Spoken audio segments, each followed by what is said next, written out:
Dracula's Guest by Bram Stoker. When we started for our drive, the sun was shining brightly on Munich, and the air was full of the joyousness of early summer.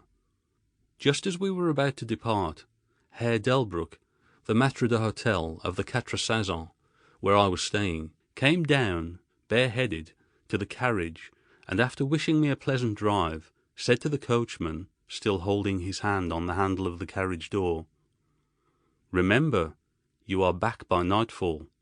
The sky looks bright, but there is a shiver in the north wind that says there may be a sudden storm. But I am sure you will not be late."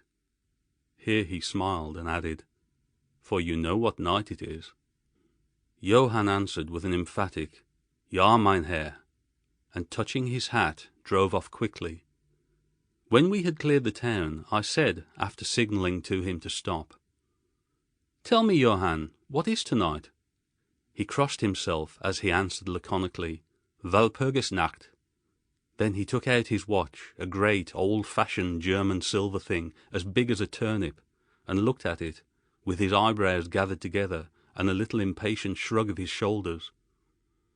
I realized that this was his way of respectfully protesting against the unnecessary delay, and sank back in the carriage, merely motioning him to proceed. He started off rapidly, as if to make up for lost time. Every now and then the horses seemed to throw up their heads and sniff the air suspiciously. On such occasions I often looked round in alarm. The road was pretty bleak, for we were traversing a sort of high, wind-swept plateau. As we drove, I saw a road that looked but little used, and which seemed to dip through a little winding valley. It looked so inviting that even at the risk of offending him, I called Johann to stop, and when he had pulled up, I told him I would like to drive down that road. He made all sorts of excuses, and frequently crossed himself as he spoke. This somewhat piqued my curiosity, so I asked him various questions. He answered fencingly, and repeated, looking at his watch in protest. Finally I said, "Well, Johann, I want to go down this road. I shall not ask you to come unless you like. But tell me why you do not like to go. That is all I ask." For answer he seemed to throw himself off the box, so quickly did he reach the ground. Then he stretched out his hands appealingly to me, and implored me not to go. There was just enough of English mixed with the German for me to understand the drift of his talk. He seemed always just about to tell me something, the very idea of which evidently frightened him, but each time he pulled himself up, saying, as he crossed himself, "Walpurgisnacht."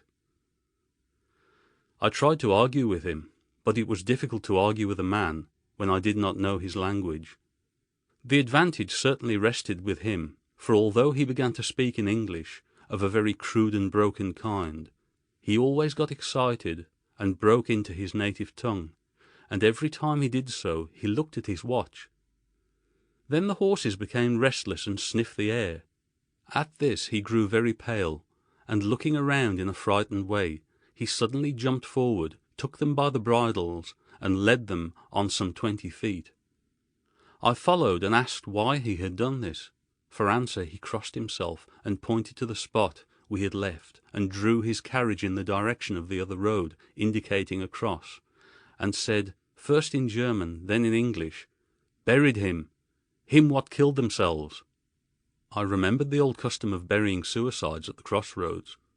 "Ah, I see, a suicide. How interesting." But for the life of me I could not make out why the horses were frightened.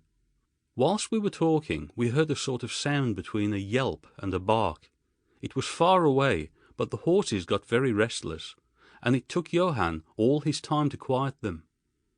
He was pale, and said, "It sounds like a wolf, but yet there are no wolves here now."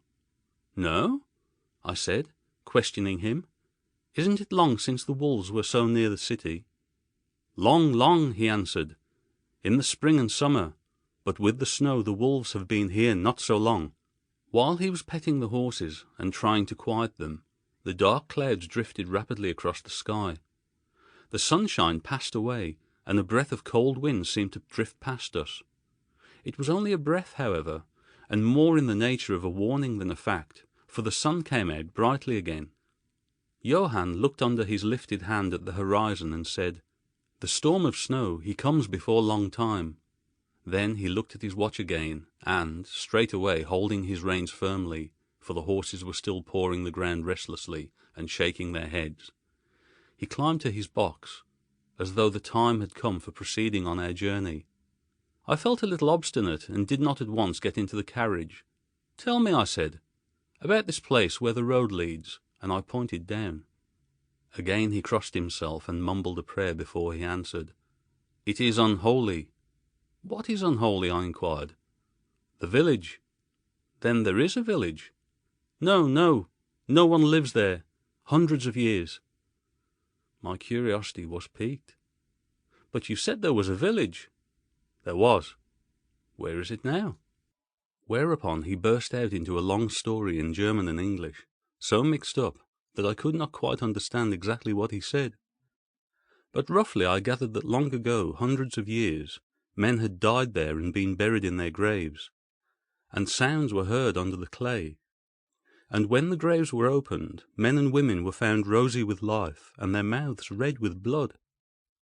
And so, in haste to save their lives, ay, and their souls, and here he crossed himself, those who were left fled away to other places, where the living lived, and the dead were dead, and not something.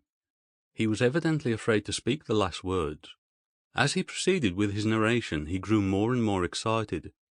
It seemed as if imagination had got hold of him, and he ended in a perfect paroxysm of fear, white-faced, perspiring, trembling and looking round him, as if expecting that some dreadful presence would manifest itself there in the bright sunshine on the open plain. Finally, in an agony of desperation, he cried, "Walpurgisnacht!" and pointed to the carriage for me to get in. All my English blood rose at this, and standing back I said, "You are afraid, Johann, you are afraid. Go home. I shall return alone. The walk will do me good." The carriage door was open. I took from the seat my oak walking stick, which I always carry on my holiday excursions, and closed the door, pointing back to Munich, and said, "Go home, Johann. Walpurgisnacht doesn't concern Englishmen." The horses were now more restive than ever, and Johann was trying to hold them in, while excitedly imploring me not to do anything so foolish. I pitied the poor fellow. He was deeply in earnest, but all the same I could not help laughing. His English was quite gone now. In his anxiety he had forgotten that his only means of making me understand was to talk my language, so he jabbered away in his native German. It began to be a little tedious. After giving the direction, home, I turned to go down the crossroad into the valley. With a despairing gesture, Johann turned his horses towards Munich. I leaned on my stick and looked after him. He went slowly along the road for a while. Then there came over the crest of the hill a man, tall and thin. I could see so much in the distance. When he drew near the horses, they began to jump and kick about, then to scream with terror. Johann could not hold them in. They bolted down the road, running away madly. I watched them out of sight, then looked for the stranger, but I found that he, too, was gone. With a light heart I turned down the side road through the deepening valley to which Johann had objected. There was not the slightest reason that I could see for his objection, and I dare say I tramped for a couple of hours without thinking of time or distance, and certainly without seeing a person or a house. So far as the place was concerned, it was desolation itself, but I did not notice this particularly till, on turning a bend in the road, I came upon a scattered fringe of wood. Then I recognized that I had been impressed unconsciously by the desolation of the region through which I had passed. I sat down to rest myself and began to look around. It struck me that it was considerably colder than it had been at the commencement of my walk. A sort of sighing sound seemed to be around me, with, now and then, high overhead, a sort of muffled roar. Looking upwards, I noticed that great thick clouds were drifting rapidly across the sky from north to south at a great height. There were signs of coming storm in some lofty stratum of the air. I was a little chilly, and thinking that it was the sitting still after the exercise of walking, I resumed my journey. The ground I passed over was now much more picturesque. There were no striking objects that the eye might single out, but in all there was a charm of beauty. I took little heed of time, and it was only when the deepening twilight forced itself upon me that I began to think of how I should find my way home. The brightness of the day had gone. The air was cold, and the drifting of clouds high overhead was more marked. They were accompanied by a sort of far-away, rushing sound, through which seemed to come, at intervals, that mysterious cry which the driver had said came from a wolf. For a while I hesitated. I had said I would see the deserted village. So on I went, and presently came on a wide stretch of open country, shut in by hills all around.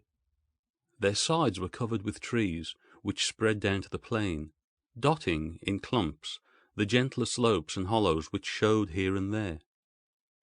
I followed with my eye the winding of the road, and saw that it curved close to one of the densest of these clumps, and was lost behind it. As I looked there came a cold shiver in the air, and the snow began to fall. I thought of the miles and miles of bleak country I had passed, and then hurried on to seek the shelter of the wood in front. Darker and darker grew the sky, and faster and heavier fell the snow, till the earth before and around me was a glistening white carpet, the further edge of which was lost in misty vagueness. The road was here but crude, and when on the level its boundaries were not so marked. And when it passed through the cuttings, and in a little while I found that I must have strayed from it, for I missed underfoot the hard surface, and my feet sank deeper in the grass and moss. Then the wind grew stronger and blew with ever-increasing force, till I was fain to run before it. The air became icy cold, and in spite of my exercise I began to suffer. The snow was now falling so thickly, and whirling around me in such rapid eddies, that I could hardly keep my eyes open. Every now and then the heavens were torn asunder by vivid lightning, and in the flashes I could see ahead of me a great mass of trees, chiefly yew and cypress, all heavily coated with snow. I was soon amongst the shelter of the trees, and there, in comparative silence, I could hear the rush of the wind high overhead. Presently the blackness of the storm had become merged in the darkness of the night. By and by the storm seemed to be passing away. It now only came in fierce puffs or blasts. At such moments the weird sound of the wolf appeared to be echoed by many similar sounds around me. Now and again, through the black mass of drifting cloud, came a straggling ray of moonlight, which lit up the expanse and showed me that I was at the edge of a dense mass of cypress and yew trees. As the snow had ceased to fall, I walked out from the shelter and began to investigate more closely. It appeared to me that amongst so many old foundations as I had passed, there might still be standing a house in which, though in ruins, I could find some sort of shelter for a while. As I skirted the edge of the copse, I found that a low wall encircled it, and following this, I presently found an opening. Here the cypress formed an alley leading up to a square mass of some kind of building. Just as I caught sight of this, however, the drifting clouds obscured the moon, and I passed up the path in darkness. The wind must have grown colder, for I felt myself shiver as I walked. But there was hope of shelter, and I groped my way blindly on. I stopped, for there was a sudden stillness. The storm had passed, and perhaps in sympathy with nature's silence, my heart seemed to cease to beat. But this was only momentarily, for suddenly the moonlight broke through the clouds, showing me that I was in a graveyard, and that the square object before me was a great massive tomb of marble, as white as the snow that lay on and all around it. With the moonlight there came a fierce sigh of the storm, which appeared to resume its course with a long, low howl as of many dogs or wolves. I was awed and shocked, and felt the cold perceptibly grow upon me, till it seemed to grip me by the heart. Then, while the flood of moonlight still fell on the marble tomb, the storm gave further evidence of renewing, as though it was returning on its track. Impelled by some sort of fascination, I approached the sepulchre to see what it was, and why such a thing stood alone in such a place. I walked around it and read over the Doric door in German. Countess Dollingen of Gratz in Styria, sought and found death, 1801. On the top of the tomb, seemingly driven through the solid marble, for the structure was composed of a few vast blocks of stone, was a great iron spike or stake. On going to the back I saw graven, in great Russian letters, "The dead travel fast." There was something so weird and uncanny about the whole thing that it gave me a turn and made me feel quite faint. I began to wish for the first time that I had taken Johann's advice. Here a thought struck me, which came under almost mysterious circumstances, and with a terrible shock. This was Walpurgis Night. Walpurgis Night, when according to the belief of millions of people, the devil was abroad, when the graves were opened and the dead came forth and walked, when all evil things of earth and air and water held revel. This very place the driver had specially shunned. This was the depopulated village of centuries ago.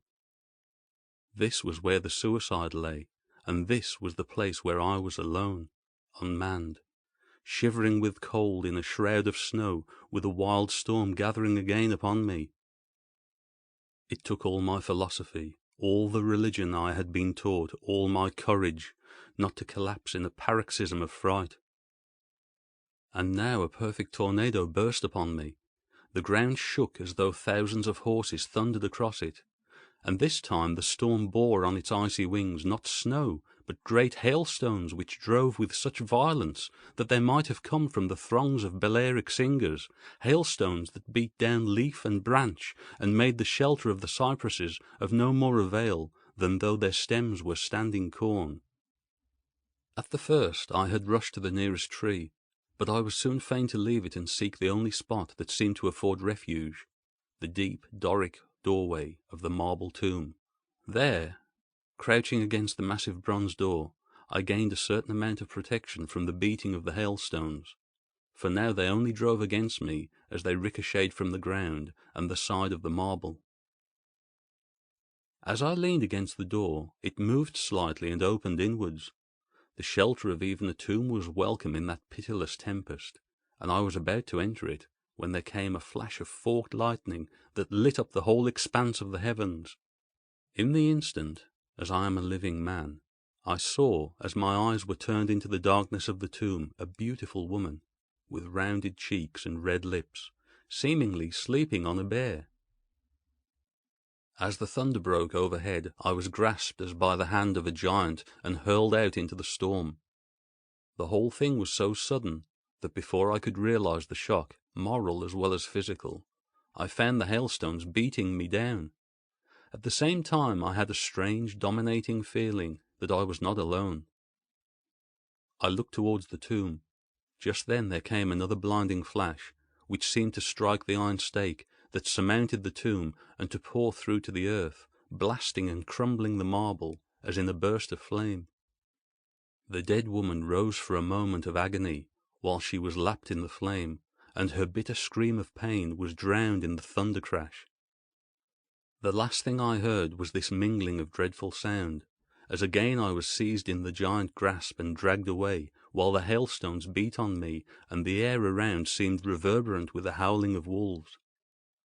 The last thing that I remembered was a vague, white, moving mass, as if all the graves around me had sent out the phantoms of their sheeted dead, and that they were closing in on me through the white cloudiness of the driving hail.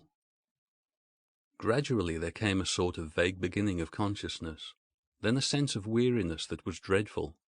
For a time I remembered nothing, but slowly my senses returned. My feet seemed positively racked with pain, yet I could not move them. They seemed to be numbed. There was an icy feeling at the back of my neck and all down my spine, and my ears, like my feet, were dead, yet in torment. But there was in my breast a sense of warmth, which was, by comparison, delicious. It was a nightmare, a physical nightmare, if one may use such an expression, for some heavy weight on my chest made it difficult for me to breathe. This period of semi-lethargy seemed to remain a long time, and as it faded away I must have slept or swooned. Then came a sort of loathing, like the first stage of seasickness, and a wild desire to be free from something, I knew not what. A vast stillness enveloped me, as though all the world were asleep or dead, only broken by the low panting as of some animal close to me. I felt a warm rasping at my throat. Then came a consciousness of the awful truth, which chilled me to the heart and sent the blood surging up through my brain. Some great animal was lying on me, and now licking my throat. I feared to stir, but some instinct of prudence bade me lie still. But the brute seemed to realize that there was now some change in me, for it raised its head. Through my eyelashes I saw above me the two great, flaming eyes of a gigantic wolf. Its sharp, white teeth gleamed in the gaping red mouth, and I could feel its hot breath fierce and acrid upon me. For another spell of time I remembered no more. Then I became conscious of a low growl, followed by a yelp, renewed again and again. Then, seemingly very far away, I heard a "Halloa! Halloa!" as of many voices calling in unison. Cautiously I raised my head and looked in the direction whence the sound came. But the cemetery blocked my view. The wolf still continued to yelp in a strange way, and a red glare began to move around the grove of cypresses as though following the sound. As the voices drew closer, the wolf yelped faster and louder. I feared to make either sound or motion. Nearer came the red glow over the white pall which stretched into the darkness around me. Then all at once from beyond the trees there came at a trot a troop of horsemen bearing torches. The wolf rose from my breast and made for the cemetery. I saw one of the horsemen, soldiers by their caps and long military cloaks, raise his carbine and take aim. A companion knocked up his arm, and I heard the ball whiz over my head. He had evidently taken my body for that of the wolf. Another sighted the animal as it slunk away, and a shot followed. Then, at a gallop, the troop rode forward, some towards me, others following the wolf as it disappeared amongst the snow-clad cypresses. As they drew nearer, I tried to move, but was powerless, although I could see and hear all that went on around me. 2 or 3 of the soldiers jumped from their horses and knelt beside me. One of them raised my head and placed his hand over my heart. "Good news, comrades," he cried. "His heart still beats." Then some brandy was poured down my throat. It put vigor into me, and I was able to open my eyes fully and look around. Lights and shadows were moving among the trees, and I heard men call to one another. They drew together, uttering frightened exclamations, and the lights flashed as the others came pouring out of the cemetery pell-mell, like men possessed. When the further ones came close to us, those who were around me asked them eagerly, "Well, have you found him?" The reply rang out hurriedly, "No, no! Come away quick, quick! This is no place to stay, and on this of all nights!" "What is it?" was the question, asked in all manner of keys. The answer came variously and all indefinitely, as though the men were moved by some common impulse to speak, yet were restrained by some common fear from giving their thoughts. It, indeed," gibbered one, whose wits had plainly given out for the moment. "A wolf, and yet not a wolf," another put in shudderingly. "No use trying for him without the sacred bullet," a third remarked in a more ordinary manner. "Serve us right for coming out on this night. Truly we have earned our 1,000 marks," were the ejaculations of a fourth. "There was blood on the broken marble," another said after a pause. "The lightning never brought that there. And for him, is he safe? Look at his throat. See, comrades, the wolf has been lying on him and keeping his blood warm." The officer looked at my throat and replied, "He's all right. The skin is not pierced. What does it all mean?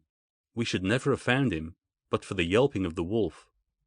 "What came of it?" asked the man who was holding up my head, and who seemed the least panic-stricken of the party, for his hands were steady and without tremor. On his sleeve was the chevron of a petty officer. "It went to its home," answered the man, whose long face was pallid, and who actually shook with terror as he glanced around him fearfully. "There are graves enough there in which it may lie. Come, comrades, come quickly. Let us leave this cursed spot." The officer raised me to a sitting posture as he uttered a word of command. Then several men placed me upon a horse. He sprang to the saddle behind me, took me in his arms, gave the word to advance, and turning our faces away from the cypresses, we rode away in swift military order. As yet my tongue refused its office, and I was perforce silent. I must have fallen asleep, for the next thing I remembered was finding myself standing up, supported by a soldier on each side of me.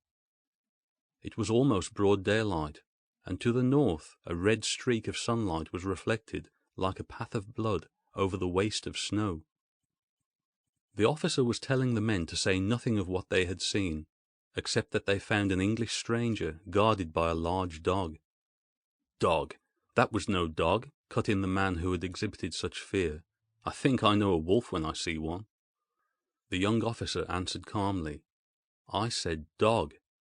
"Dog," reiterated the other ironically.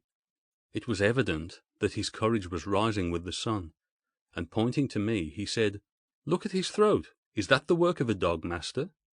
Instinctively I raised my hand to my throat, and as I touched it I cried out in pain. The men crowded round to look, some stooping down from their saddles, and again there came the calm voice of the young officer. A dog, as I said. If aught else were said, we should only be laughed at. I was then mounted behind a trooper, and we rode on into the suburbs of Munich. Here we came across a stray carriage, into which I was lifted, and it was driven off to the Quatre Saisons, the young officer accompanying me, whilst a trooper followed with his horse, and the others rode off to their barracks. When we arrived, Herr Delbruck rushed so quickly down the steps to meet me that it was apparent he had been watching within. Taking me by both hands, he solicitously led me in. The officer saluted me, and was turning to withdraw when I recognized his purpose, and insisted that he should come to my rooms. Over a glass of wine I warmly thanked him and his brave comrades for saving me.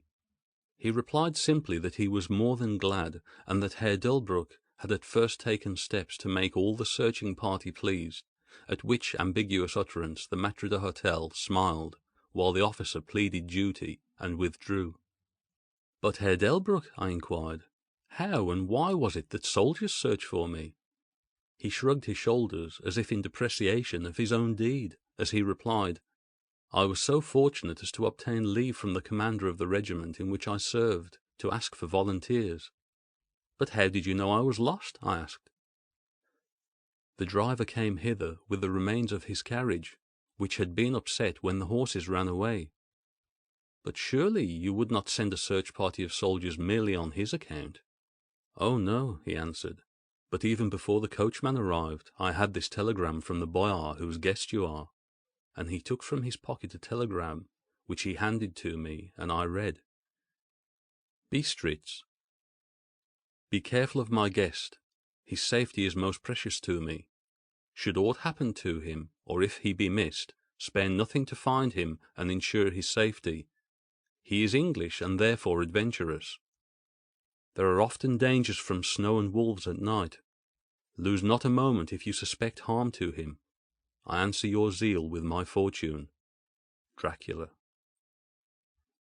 As I held the telegram in my hand, the room seemed to whirl around me, and if the attentive maître d'hôtel had not caught me, I think I should have fallen.